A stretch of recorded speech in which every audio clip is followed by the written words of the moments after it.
Welcome to U.S. Briefing. The content of the briefing includes: for displaced Palestinians in Syria, Israel war evokes Nakba and solidarity. China's Alibaba, JD.com boosts Singles Day sales with discounts. Big Ten Week 11 Roundup, Penn State stumbles out of Big Ten East race. House GOP plan. Pope Francis dismisses conservative Texas bishop and critic Joseph Strickland.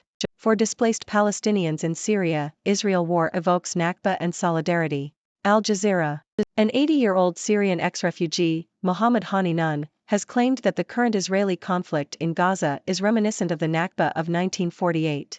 Hani, who was forced to move between 7 cities in Lebanon and Syria before being allowed to stay in a refugee camp in Aleppo, has said that the Arab radio stations and governments promised Palestinians a quick return, which never materialized.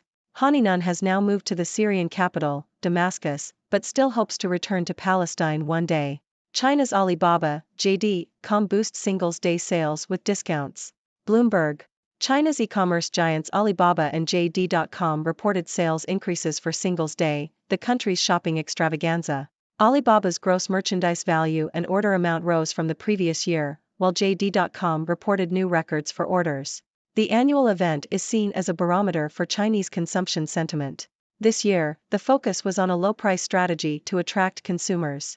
China's postal delivery companies handled 639 million packages on November 11, an increase of 16% from last year. China's tech giants, including Alibaba, JD.com, and Tencent, will report earnings next week, providing insight into the recovery of domestic consumption.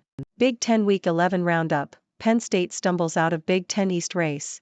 Yahoo! The Big Ten football season is in its final weeks, and the championship picture is becoming clear. The East is now a two-team race between Michigan and Ohio State after Penn State went 0-2 against each this season with a loss to a Jim Harbaugh's Michigan. Out in the West, Iowa has put itself in the best position to have the division wrapped up with 1 week to spare following another stellar defensive performance. The Wolverines visited Happy Valley for their biggest test of the season to date and learned Harbaugh had been suspended by the Big Ten for the rest of the season. The team kept things simple, relying on their strong defense and power running game. Michigan's running game took over against Penn State with Blake Corum and Donovan Edwards running off some big plays. Corum rushed for over 140 yards and 2 touchdowns in the win. Michigan is now on a path for a possible showdown with undefeated Ohio State at the end of the regular season with a spot in the Big Ten championship game on the line. House GOP plan. Associated Press. U.S. House Speaker Mike Johnson has put forward a proposal to avoid a partial government shutdown by extending government funding for some agencies and programs until January 19 and continuing funding for others until February 2. The bill excludes funding requested by President Joe Biden for Israel, Ukraine, and the U.S. border with Mexico. Hardline conservatives, who usually oppose temporary spending measures, have indicated they would give Johnson some leeway to pass legislation.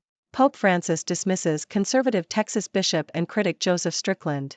The Guardian. Pope Francis has dismissed Texas Bishop Joseph Strickland, one of his fiercest critics among U.S. Roman Catholic conservatives. It is very rare for a bishop to be relieved of his duties outright. Usually bishops in trouble with the Vatican are asked to resign before submitting a resignation, which the Pope accepts. A pope only makes such a move when a bishop refuses a request to resign and is considered drastic. Andrews Osborne vs Worthington Christian Boys Soccer, Phoenix Reign, 2-1, for Division III State Championship. Yahoo!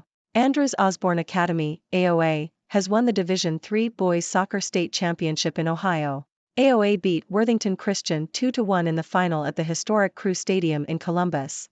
Inaki Pinto and Enrique Benito Sierra scored for AOA in the second half, securing the team's first-ever state championship in boys soccer. AOA finished the season unbeaten, with a record of 18-0-1. The team is the first boys soccer state champion from a News Herald coverage area school since 2000 and only the fourth in history. AOA coach Drago Dumbovic highlighted the diverse backgrounds of the players, who come from 12 different countries, and praised their hard work and unity. The win marked the end of a journey for the team, and Dumbovic described it as a history-making book. The players will cherish the memory of their victory for years to come. Sunday's time schedule. Associated Press. The article provides a schedule of various sports events happening on Sunday, November 12. It includes NFL games, NBA games, NHL games, MLS playoffs, top 25 men's and women's basketball games, golf tournaments, tennis tournaments, and auto racing. UFC 295 undercard roundup, St. Denis KOs Frevola with scary head kick, Lopez brutalizes Sabatini. Yahoo! Benoit St. Denis delivered one of the greatest head kick knockouts in UFC history at UFC 295 on Saturday. In a lightweight fight against Matt Frevola, St. Denis threw a powerful left high kick that instantly knocked Frevola out. The match ended at 131 of the first round and was St. Denis' fifth consecutive win, raising his record to 12-1. St. Denis is now considered a top 15 fighter and a threat to others in the division. Another highlight of the event was Jessica Andrade's second-round TKO over Mackenzie Dern. Having lost 3 consecutive bouts, Andrade was able to dominate Dern in a kickboxing match. In the preliminary card, Diego Lopez defeated Pat Sabatini with a brutal finish, Nazim Sadikov and Vyacheslav Borshev fought to a draw, Mateusz Rebecki submitted Roosevelt Roberts with an armbar, and Jared Gordon stopped Mark Madsen in the first round. Jamel Emmers kicked off the show with a 49-second victory over Denis Buzukja. Ladies and gentlemen, boys and girls, welcome back to the 6 Degrees Briefing. I am your resident observer from the 6th dimension, Dr. Six. Today, we have an eclectic mix of news from around the world. We'll be talking about the Israeli conflict and its impact on displaced Palestinians in Syria, the success of China's e-commerce giants on Singles Day, the latest updates from the Big Ten college football season, U.S. House Speaker Mike Johnson's proposal to avoid a government shutdown, Pope Francis dismissing a conservative Texas bishop, the Division III boys soccer state championship in Ohio, and some exciting highlights from the sports world. Now, let's dive into the analysis. First up, we have Mohammed Haninoun, an 80-year-old Syrian ex-refugee, who draws parallels between the current Israeli conflict and the Nakba of 1948. Haninoun's story sheds light on the lasting impact of displacement on Palestinians and the unfulfilled promises of a quick return. It serves as a reminder that conflicts like these have far-reaching consequences that go beyond the immediate battlefield. Moving on to China, we see the success of Alibaba and JD.com during Singles Day, China's shopping extravaganza. This event not only provides a barometer for Chinese consumption sentiment but also offers insight into the recovery of domestic consumption. The low-price strategy employed by these e-commerce giants shows their understanding of the current economic climate and the importance of attracting consumers. In the world of sports, we have updates from the Big Ten football season. With Penn State stumbling out of the race, it's now a 2-team race between Michigan and Ohio State in the East. In the West, Iowa is in a prime position to secure the division title. The Michigan Wolverines showcased their strength in a win against Penn State, relying on their strong defense and power running game. As we approach the end of the regular season, the stage is set for a possible showdown between Michigan and undefeated Ohio State. Turning our attention to U.S. politics, House Speaker Mike Johnson has put forward a proposal to avoid a government shutdown. While it excludes funding requested by President Biden for certain areas, hardline conservatives have shown a willingness to compromise. It's a delicate dance in the world of politics, and this proposal could be a step towards avoiding a shutdown. In a rare move, Pope Francis has dismissed Texas Bishop Joseph Strickland, one of his fiercest critics among U.S. Roman Catholic conservatives. This highlights the Pope's willingness to take drastic action when necessary. It's a reminder that even within the hierarchy of the Catholic Church, disagreements and tensions can arise.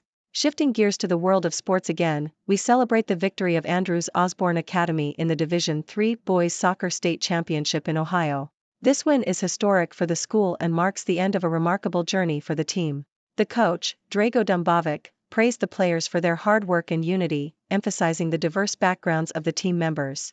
It's a testament to the power of teamwork and perseverance. Lastly, in the world of mixed martial arts, UFC 295 delivered some thrilling moments. Benoit St. Denis delivered a jaw-dropping head kick knockout, solidifying his position as a top fighter. Jessica Andrade's dominance over Mackenzie Dern and the other exciting matches on the card showcased the talent and skill of these athletes. It's always thrilling to witness such incredible displays of athleticism. And there you have it, folks. A whirlwind tour of the latest news from around the world. It's fascinating to see how these seemingly unrelated events can come together to paint a picture of our ever-changing world. Now, I turn to you, my dear viewers. What are your thoughts on these stories? Do you have any burning questions or insightful comments? The floor is yours.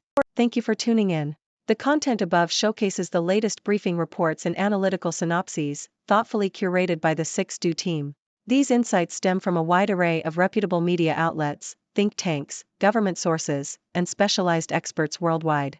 We encourage you to explore these sources for a comprehensive perspective. Keep in mind that while the content may not always align with the official standpoint of 6Do Brief, it's not meant to be taken as absolute directives for decision-making.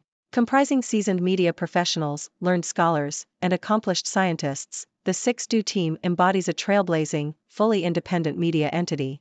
To customize 6Do Brief to meet your professional needs, you have the option to subscribe to a diverse array of briefings on our website, 6dobrief.com. Regardless of your location, you can conveniently receive 6Do Brief via email.